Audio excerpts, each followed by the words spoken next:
আসসালামু আলাইকুম। কী অবস্থা সবার, কেমন আছেন? আজকে খুব সিম্পল একটা কেক ডেকোরেশন নিয়ে আপনাদের সামনে হাজির হয়ে গেলাম। আর এই কেকটা ছিল মূলত মেহেদি সন্ধ্যা প্রোগ্রামের জন্য কেক। তো আপুটা আমার এতবারের রিপিট কাস্টমার, শুধু একবার দুইবার না, অসংখ্যবার আপু আমাদের কাছ থেকে কেক নিয়েছেন। যে কোনো প্রোগ্রামে আপু আমাদের কাছ থেকে কেক নিয়ে থাকেন। তো আপু একটা হলুদের প্রোগ্রামের জন্য আমাদের কাছে অলরেডি কেক বুকিং করে রাখছে। হঠাৎই আপু আমাদেরকে বলল যে আমার খুব সিম্পলের মধ্যে একটা মেহেদি সন্ধ্যার জন্য একটা কেক দিবেন। আর উনি একটা কেকের পিকচার রেফার করেন যে সিম্পলের মধ্যে এরকম হলেই যথেষ্ট। তো আমিও আপুর কথা মতোই অর্ডারটা নিয়ে নিলাম। আর খুবই অল্প সময় ছিল, তো সিম্পলের মধ্যে এই কেকটা করতে খুব বেশি সময়ও লাগবে না, তো আমি রাজি হয়ে গেলাম। যাই হোক, তো আমি প্রথমে কেকটাকে খুব সুন্দর মতো ফিনিশিং করে নিই। দেন তারপরে আমি একটা ইয়েলো কালারের বেস দিয়ে, মানে অর্ধেক কেকের অর্ধেক আমি ইয়েলো কালারের শেড কালার করে নিই, যাতে ইয়েলো অ্যান্ড হোয়াইট কালারের একটা কম্বিনেশন থাকে। তো আমি সেটা খুব সুন্দরভাবে দিয়ে ওটা ফিনিশিং দিয়ে নিলাম, এবং তারপরে আমি এইখানে 3টা রোজ তৈরি করে নিব। তো ওই পিকচারে এরকম 3টা রোজই দেওয়া ছিল, তো সেই হিসাবে আমি এখানে 3টা রোজ দিয়ে দিচ্ছি। তো এইটা শুধু মেহেদি সন্ধ্যার জন্য না, আপনারা কিন্তু এটা হলুদের প্রোগ্রামেও এই টাইপের কেক করতে পারেন, খুব সুন্দর যাবে কেকটা। আর খুব সিম্পলের মধ্যে আর অল্প সময়ের মধ্যেও কিন্তু এই কেকটা তৈরি করে নেওয়া যায়। আর করার পরে কিন্তু মাশাআল্লাহ অনেক বেশি সুন্দর লাগছিল।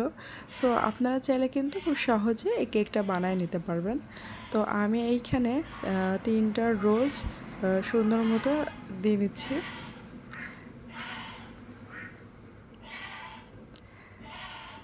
তারপরে আমি কিছু কলি এঁকে নেব। তো সেই জন্য আমি এইখানে গ্রিন কালারের একটু ড্র লাইন এঁকে দিচ্ছি, যাতে কলিটা দিলে পরে খুব সুন্দর মতো ফুটে ওঠে।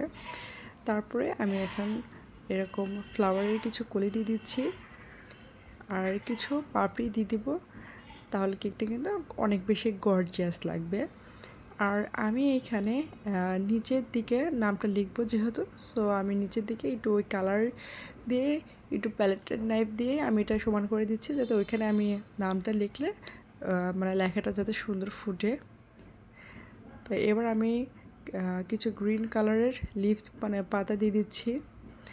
আর এটা আমি ফন্ডেন্ট দিয়ে পাতাগুলো তৈরি করেছিলাম, যাতে দেখতে একটু বেশি সুন্দর লাগে, মানে একটু রিয়েল একটা ভাইব দেয়। আর দেখেন, এখন গ্রিন কালারের এই পাতাগুলো দেওয়ার পরে কিন্তু কেকের আসল সৌন্দর্যটা ফুটে উঠেছে। আমি কিছু সুগার বল অ্যাড করে দিচ্ছি, যাতে কেকটা আরেকটু বেশি গর্জিয়াস লাগে। আর আমি ইয়েলো কালার দিয়ে যে একটা ড্র লাইন এঁকে দিয়েছিলাম, আমি সেই ড্র লাইনে কিছু গোল্ডেন এডিবল পেপার দিয়ে দিচ্ছি।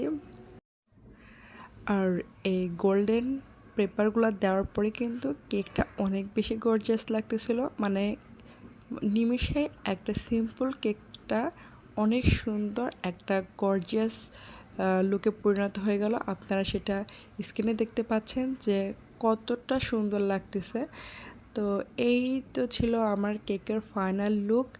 সিম্পল, সহজ, অল্প সময়ের মধ্যে খুব সুন্দর একটা কেক। তো কেমন হয়েছে অবশ্যই কমেন্ট করে জানাবেন। আর আপনারা চাইলে এটা মেহেদি বা হলুদ সন্ধ্যায় তৈরি করতে পারেন। তাহলে আজ এখানেই বিদায় নিচ্ছি। সে পর্যন্ত সবাই ভালো থাকবেন, সুস্থ থাকবেন। আল্লাহ হাফেজ। আর অবশ্যই বার্গার কুইন পেজের সঙ্গে থাকবেন।